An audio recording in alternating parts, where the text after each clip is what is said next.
Welcome to Project Management, Planning a Project. This was created for our MIST 2090 Business Information Systems course at UGA's Terry College of Business under a Creative Commons Attribution Non-Commercial License. In this video, we'll discuss examples of IT-enabled change, we'll show the steps to project management, and we'll look at some common project management planning tools.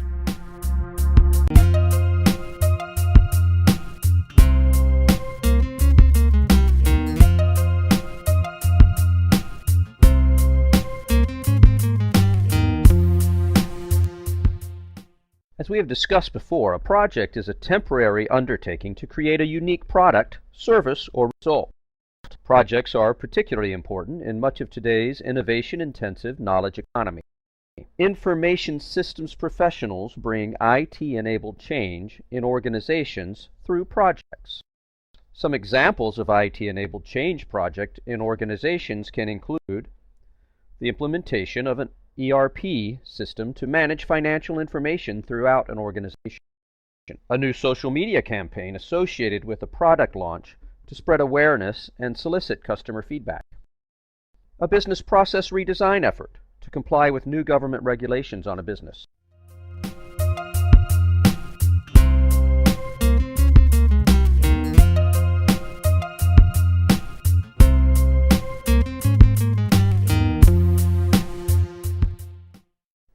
According to last week's reading from the Project Management Institute, or PMI, there are 6 different steps associated with project management.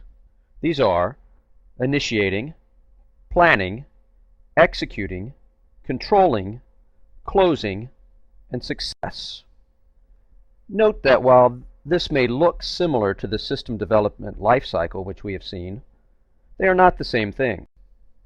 Projects are concerned with the overall context of the change, with a specific start, end, and deliverables, whereas the System Development Lifecycle, or SDLC, is concerned with the work systems, technologies, and processes that are undergoing the change. One way to look at it is to view the SDLC as one step in project management. In the initiation step of project management, change leaders need to think about the business case of the project and be sure to conceptualize the goals for the project in a way that is consistent with this business case. Business models, such as the business model canvas that we worked on last week, help with this.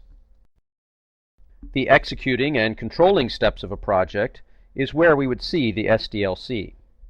This is when the analysis of existing systems and processes takes place, and when new ones are developed and implemented. In between, we have the planning stages of the project. This is when we translate the goals of the project, the reasons for doing the project in the first place, into actionable steps. A variety of documents are developed in this planning phase, and these documents are used to manage the project and to keep it on track. 3 important documents that are part of virtually every project are the project charter, the work breakdown structure, and the project schedule.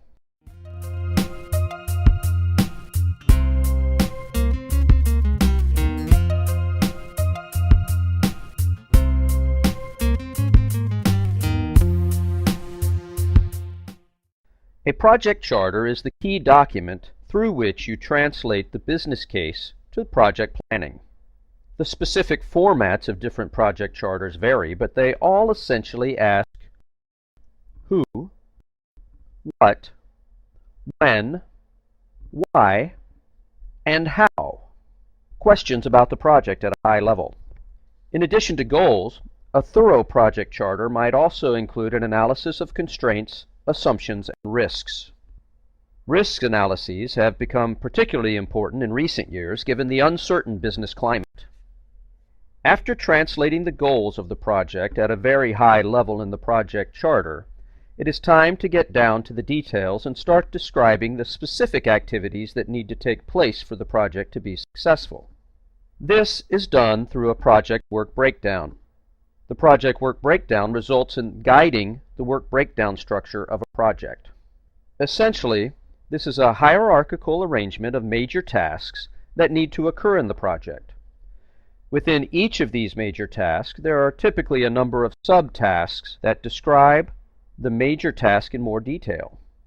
These subtasks, in turn, can have their own lower-level subtasks, and this can be broken down to multiple levels. In complex projects, subtasks can go down 5 or 6 levels or more.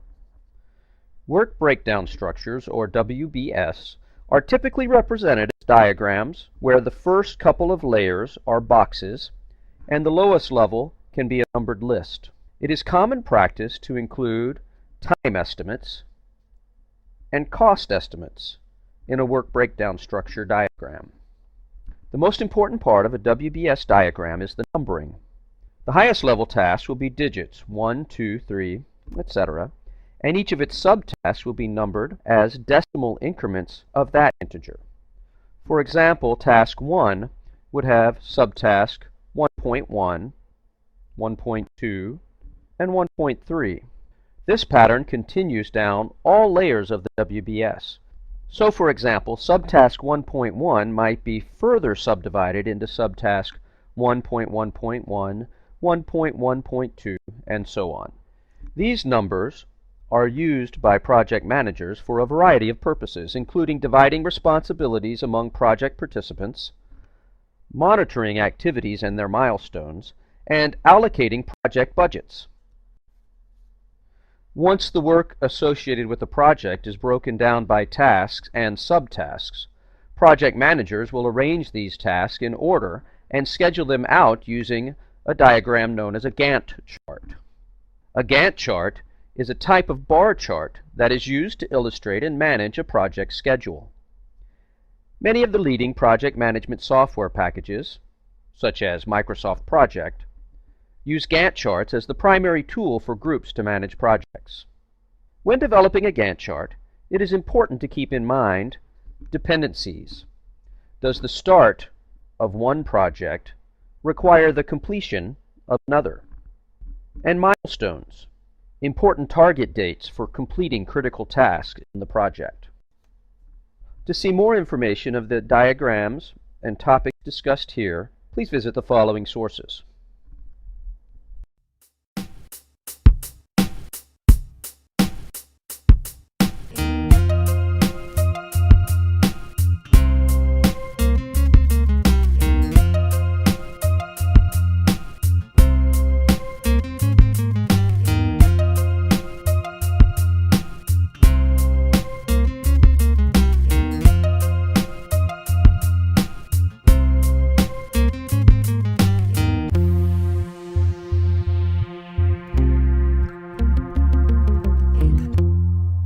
This has been a Piercy production.